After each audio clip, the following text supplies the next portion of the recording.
This is the fourth and final video in a series considering 10 paradigm-shifting New Testament verses.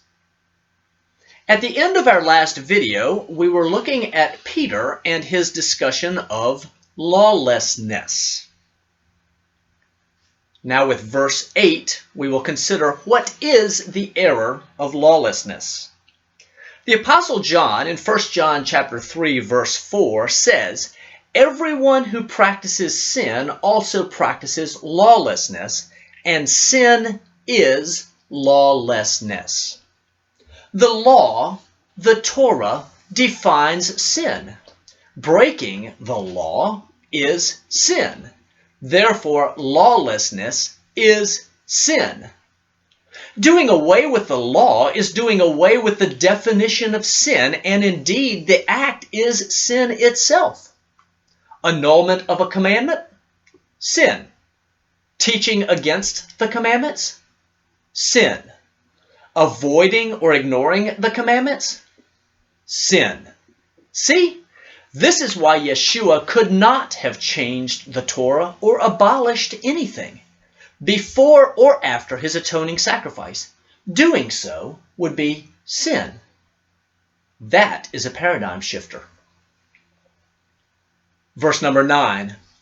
Yeshua did not change the law. How do we know, besides his own declaration, that I did not come to abolish the Torah?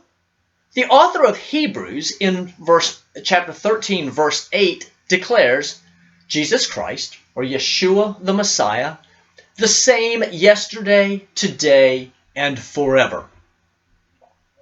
The Apostle John tells us that Yeshua is the Word, and he was in the beginning. A study of the rabbinic understanding of the Messiah being the Word, or the Memrah, reveals the clear connection that not only was Yeshua present at creation, but he was present at Mount Sinai and likely was the one who met Moses, on the mountain. Thus, he gave the Torah. He is the same yesterday and today and forever. When we truly understand his eternality and involvement at every level of Scripture, then we realize the Memrah, the Word, doesn't change. The law, the Torah, doesn't change. Isn't that what Yeshua said? Until heaven and earth pass away, not one jot or tittle will pass from the Torah and the prophets. Not one jot.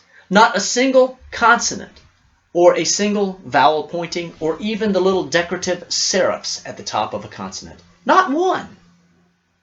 That is a paradigm shifter. Number 10. What we absolutely have to come to grips with is that Yeshua and the Father are one, echad, united. They are not in opposition. Yeshua only taught what the Father gave him, and nowhere is the law ever prophesied to be done away with or in any way reduced. Never.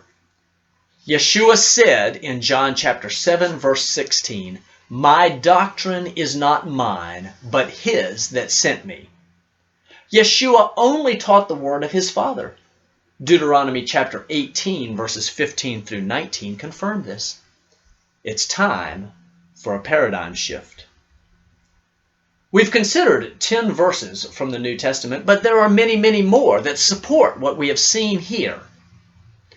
These are not isolated or cherry-picked verses, but they reveal the need to reevaluate the errant doctrines and traditions of men that teach against the law or teach against the Torah. Be on guard that you are not carried away by the error of lawless men, to quote the Apostle Peter. I pray you study and test what we have said. Shalom.